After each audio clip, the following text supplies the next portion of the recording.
पंजाब विधानसभा चुनाव का प्रचार शोर थम चुका है। आखिरी समय तक सभी पार्टियां सत्ता पाने की लड़ाई में लगी रही। पंजाब में चुनावी समर अपने चरम पर है। लड़ाई आखिरी दौर में है, जिसके चलते सभी पार्टियों के सूरमा जोर आजमाइश में जुटे हुए हैं। पंजाब विधानसभा चुनाव प्रचार का शुक्रवार आखिरी दिन में प्रचार का दौर खत्म हो गया। पंजाब के मतदाताओं को अपने पाले में करने के लिए अंतिम चरण में सभी सियासी दल पूरी ताकत झोंक चुके हैं। बीजेपी गठबंधन के लिए प्रधानमंत्री नरेंद्र मोदी 3 रैलियां कर चुके हैं। कैप्टन अमरिंदर सिंह अपनी सीट पर रोड शो किया उन्होंने। तो वहीं कांग्रेस के प्रचार का जिम्मा राहुल गांधी और इसी के साथ ही प्रियंका गांधी ने खुद अपने हाथों में ले रखा था। कांग्रेस पर खुद को सत्ता में बरकरार रखने की बड़ी चुनौती है, लिहाजा प्रचार के आखिरी दिन राहुल और प्रियंका दोनों पंजाब में जमे रहे। आम आदमी पार्टी की बात की जाए तो पार्टी के मुखिया और दिल्ली के सीएम अरविंद केजरीवाल ने भी मोर्चा संभाला। तो वहीं अकाली दल और बसपा गठबंधन की तरफ से सुखबीर सिंह बादल मैदान में दिखे।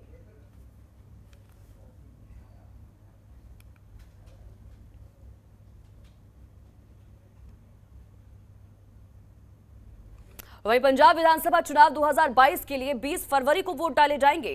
चुनाव से ठीक 2 दिन पहले प्रधानमंत्री नरेंद्र मोदी के दिल्ली के सरकारी आवास 7 लोक कल्याण मार्ग पर सिख नेताओं का जमावड़ा लगा। प्रधानमंत्री नरेंद्र मोदी ने सिख नेताओं के एक प्रतिनिधिमंडल से मुलाकात की। भाजपा के वरिष्ठ नेता मनजिंदर सिंह सिरसा भी उसका हिस्सा थे। प्रधानमंत्री कार्यालय की शेयर की गई बैठक के एक वीडियो में सिख प्रतिनिधियों को प्रधानमंत्री को कृपाण भेंट करते हुए भी देखा गया।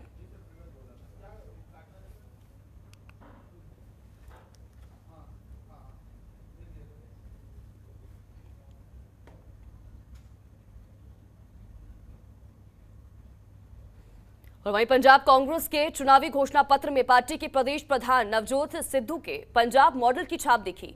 नवजोत सिद्धू ने ही इसे जारी किया। विधानसभा चुनाव के लिए पंजाब कांग्रेस ने मतदान से 2 दिन पहले शुक्रवार को अपना चुनावी घोषणा पत्र जारी कर दिया है। इसमें पार्टी के प्रदेश प्रधान नवजोत सिंह सिद्धू के पंजाब मॉडल की छाप दिखी। इस दौरान उनके साथ सीएम चरणजीत चन्नी भी थे। नवजोत सिंह सिद्धू ने घोषणा की कि महिलाओं को हर महीने 1100 रुपए और इसी के साथ ही 8 गैस सिलेंडर दिए जाएंगे। कांग्रेस ने 13 बिंदु का मैनिफेस्टो जारी किया है। कांग्रेस ने सरकारी एजेंसियों द्वारा तिलहन, दाल, मक्का की खरीद का वादा किया है। सिद्धू ने कहा कि कांग्रेस सरकार शराब बिक्री, इसी के साथ ही बालू खनन के लिए निगम बनाकर माफिया राज खत्म करेगी। तो वहीं कांग्रेस की तरफ से 1 लाख सरकारी नौकरियों का वादा भी किया गया।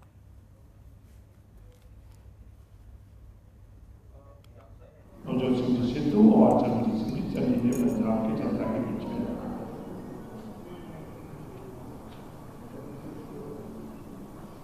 बड़ी तादाद के अंदर कांग्रेस के कार्यकर्ता पंजाब के जनता के बीच में गए और एक पॉजिटिव बात पंजाब के लोगों के बीच में रखी। और अब पूरा पंजाब कांग्रेस के साथ देने का मन मानस बना चुका है। 20 तारीख को पंजाब कांग्रेस का मतों के माध्यम से साथ देगा और पूरी दुनिया को जिस दिन काउंटिंग होगी उस दिन पता चलेगा। कहना बहुत आसान है, लेकिन इस माफिया राज को खत्म करना एक सिस्टम द्वारा ही संभव है। इसलिए राहुल जी, प्रियंका जी और हमारी हाईकमान की जो विजन है, मैं उनके साथ जो डिस्कशंस हुई हैं चीफ मिनिस्टर के साथ और सबके साथ, ये एक मत होके हम ये मानते हैं कि ending the mafia Raj by creating government corporations of liquor, sand mining and better regulation of transport and cable through regulatory commission. ये हमारा पहला मुद्दा है साहब। इनपुट फॉर ऑल यही नींव है, क्योंकि इसके बिना बाकी के 12 पूरे नहीं होते। और ये 13 पॉइंट एजेंडा है, बाबा नानक से इंस्पायर्ड है और 13-13 तोलता है। अकाली दल मेरा मेरा, मेरी यहां फसा, मेरे ट्रक, मेरा ढाबा, मेरे होटल, लेकिन बाबा नानक की जो बेसिक फिलॉसफी है सरबत का भला, वो 13-13 तोलती है। इसलिए ये 13 point inspired by the gurdwara where उन्होंने ये सच्चा सौदा तोला था।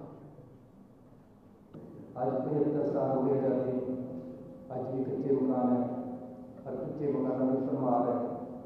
सानू मौका मिलेगा 6 महीने के अंदर अंदर पंजाब में कोई कच्चा मकान नहीं रहेगा। ये मैं पंजाब के लोगों के नाल वादा कर रहा हूँ, अपनी पार्टी को कॉन्फिडेंस देगी कि असी पंजाब में कच्चा मकान नहीं रहने वाला। तो रोजगार जरूरी है। पहले सिग्नेचर जिस तरह मेरे प्रधान ने किया है, ऐसे 1 लाख नौकरियां भी करांगे। कुर्सी साहब के साथ 1 लाख नौकरी के सैन करके पंजाब के नौजवानों नौकरियां दी जा रही हैं। सो इस कुछ और भी डिमांड है जिन्हें दरिया के नाम बहुत ज़्यादा जमीन वाले रहे, उन्होंने जमीन रजिस्ट्रियां रद्द करती पिछले सरकार ने और रिवाइव करनी। कर्मचारी पक्के होने, ऐसी 36,000 कर्मचारियों का पक्का करके गवर्नर को भेजा, उन्होंने राजनीतिक कारणों करके रोकया हुआ। हर कर्मचारी पक्का होएगा और सो उसको कॉन्ट्रैक्ट करके कॉन्ट्रैक्ट वाले को पक्के करा। जो भी कर्मचारियों की समस्या हर 3 महीने मिले, ऐसी आंगनबाड़ी वाले, आशा वर्कर, मिड डे मील वाली बीबियाँ 1.25 लाख बीबियों की तनख्वाह बताई है, लेकिन अजय काफ़ी कम कर्मचारी करने वाले हैं। वो ऐसी सारे उन्होंने जोड़े अनएम्प्लॉयड यूथ है, जिन्हें भी कर्मचारी हैं उन्होंने मसले ऐसे सारे हल करा। वहीं कवि कुमार विश्वास का नाम इन दिनों पंजाब की राजनीति में खूब गूंज रहा है। उन्होंने हाल के दिनों में दिल्ली के मुख्यमंत्री और आम आदमी पार्टी के राष्ट्रीय संयोजक अरविंद केजरीवाल के खिलाफ सनसनीखेज आरोप लगाए हैं। आम आदमी पार्टी के संस्थापक नेताओं में शामिल कुमार विश्वास ने दिल्ली के सीएम और पार्टी संयोजक अरविंद केजरीवाल पर जो आरोप लगाए थे, उससे पंजाब की सियासत में उबाल आ गया है। तो वहीं इसी मामले में अब पंजाब चुनाव आयोग भी घिर चुका है। चुनाव आयोग ने बुधवार को अरविंद केजरीवाल के खिलाफ कुमार विश्वास की विस्फोटक टिप्पणी को प्रसारित करने पर प्रतिबंध लगा दिया था। हालांकि विवाद होते ही गुरुवार को इस आदेश को रद्द कर दिया गया। पंजाब के अतिरिक्त मुख्य चुनाव अधिकारी डीपीएस खरबंदा ने गुरुवार को एक पत्र जारी किया। इस लेटर में उन्होंने राजनीतिक दलों से कहा था कि वो किसी भी मीडिया प्लेटफॉर्म पर आप प्रमुख अरविंद केजरीवाल के खिलाफ कुमार विश्वास के बयान की वीडियो क्लिप नहीं चलाएंगे। हालांकि इस पत्र को पंजाब सीईओ कार्यालय ने कुछ ही घंटों के अंदर वापस कर लिया।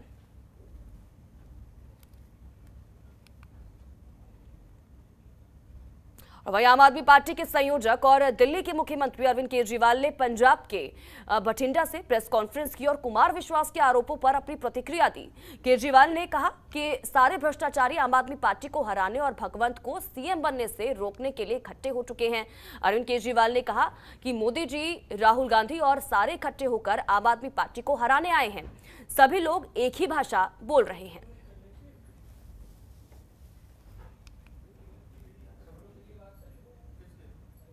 टुकड़े करूंगा और मैं उसमें से एक का प्रधानमंत्री बन जाऊंगा।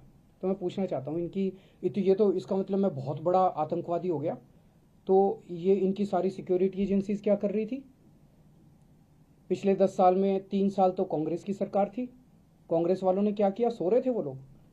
7 साल से बीजेपी की सरकार है, केंद्र में मोदी सरकार है। मोदी जी ने क्या किया? मेरे को गिरफ्तार क्यों नहीं किया? इनकी एजेंसीज क्या कर रही थी अभी तक? तो ये ऐसी हास्यास्पद बात है जिसको मतलब सुन के ही हंसी आती है। और शायद मैं दुनिया का सबसे स्वीट आतंकवादी होऊंगा जो लोगों के लिए अस्पताल बनवाता है, लोगों के लिए स्कूल बनवाता है, बुजुर्गों को तीर्थ यात्रा पे भेजता है। आज तक तो मैं समझता हूँ कि दुनिया में ऐसा कोई आतंकवादी पैदा नहीं हुआ जो सड़कें बनवाता है, पानी बनवाता है, बिजली ठीक करता है, लोगों को बिजली फ्री देता है, लोगों की सेवा करता है। ऐसा तो आतंकवादी आज तक कभी पैदा ही नहीं हुआ होगा। कहते हैं 3 लाख करोड़ का कर्जा है पंजाब पे। सवाल उठता है ये 3 लाख करोड़ गया कहाँ?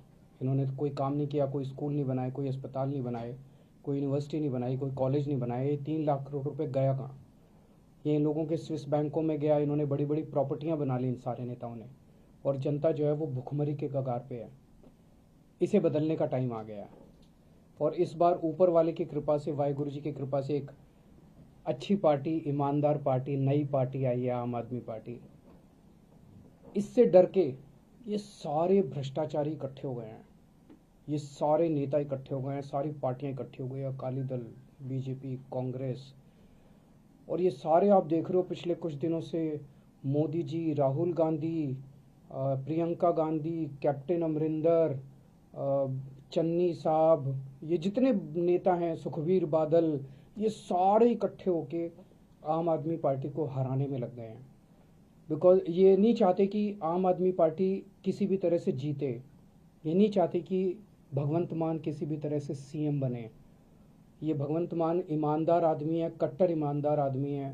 ये भगवंत मान को सीएम बनने से रोकना चाहते हैं। फिर एक दिन एक कवि ने खड़े होकर एक कविता सुनाई और उस कविता में उसने कहा कि 7 साल पहले केजरीवाल ने मेरे को कहा था कि देश के 2 टुकड़े करेंगे, एक टुकड़े का पीएम तू बन जाइए और एक टुकड़े का पीएम मैं बन जाऊंगा।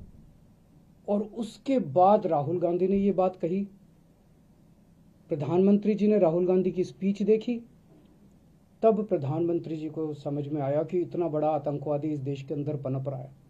ये तो शुक्र हो उस कवि का जो उसने इतना बड़ा आतंकवादी पकड़ लिया, नहीं तो इनकी सारी एजेंसीज नहीं पकड़ पाई थी। खबरों के निष्पक्ष विश्लेषण के लिए सब्सक्राइब करें Jantantra TV and press the bell icon. Never miss any update.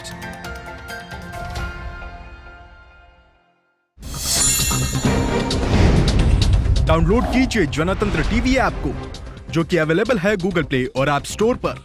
अधिक जानकारी के लिए अभी डाउनलोड करें।